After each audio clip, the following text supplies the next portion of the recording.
ये कहानी है भीष्म की, जो पहले देवव्रत के नाम से जाने जाते थे।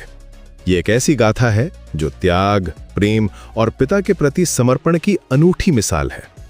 कहानी शुरू होती है स्वर्ग में, जहां राजा महाभिषेक एक दिन ब्रह्मा जी की पवित्र सभा में वो गंगा देवी को देखकर मुग्ध हो गया।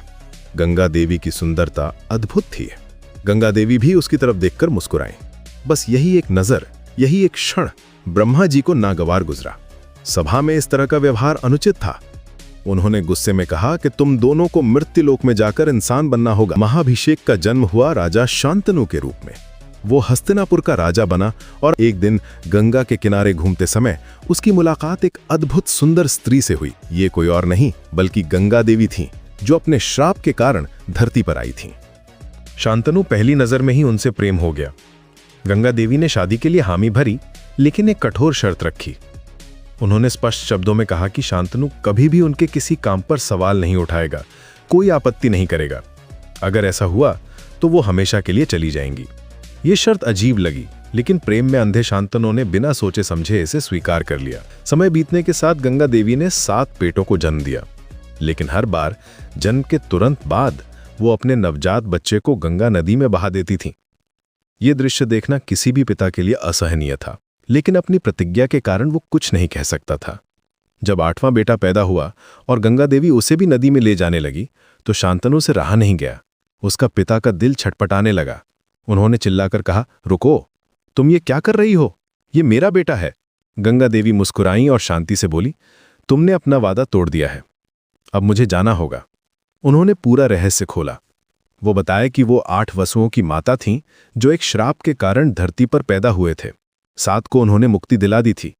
यह 8वां बेटा देव वसु का अवतार था, जिसे धरती पर रहकर अपना कर्म पूरा करना था।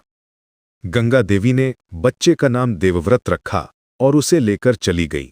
32 साल तक देवव्रत ने वन में गंगा देवी और महान ऋषि वशिष्ठ के साथ शिक्षा पाई।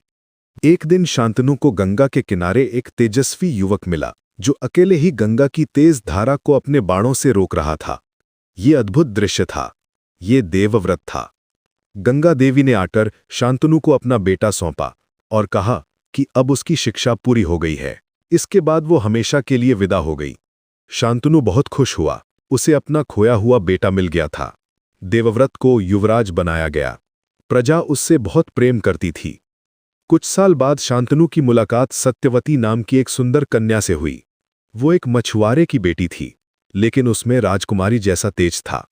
शांतनु उससे शादी करना चाहता था, लेकिन सत्यवती के पिता ने एक कठोर शर्त रखी। उसने साफ कहा कि सत्यवती के बेटे ही राजा बनेंगे, देवव्रत नहीं। ये सुनकर शांतनु परेशान हो गया। वो अपने प्रिय बेटे देवव्रत के साथ अन्याय नहीं कर सकता था।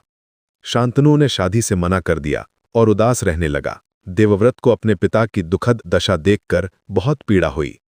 जब देवव्रत को पूरी बात पता चली, तो उसने एक महान फैसला लिया। वो सत्यवती के पिता के पास गया और दृढ़ता से बोला, मैं प्रतिज्ञा करता हूं कि मैं जीवन भर कुंवारा रहूंगा। मैं कभी शादी नहीं करूंगा और ना ही राजा बनने का दावा करूंगा। ये सुनकर आसमान से फूल बरसने लगे। देवताओं ने आकाशवाणी की कि आज से तुम्हारा नाम भीष्म होगा, क्योंकि तुमने इतनी भीषण और कठिन प्रतिज्ञा की है।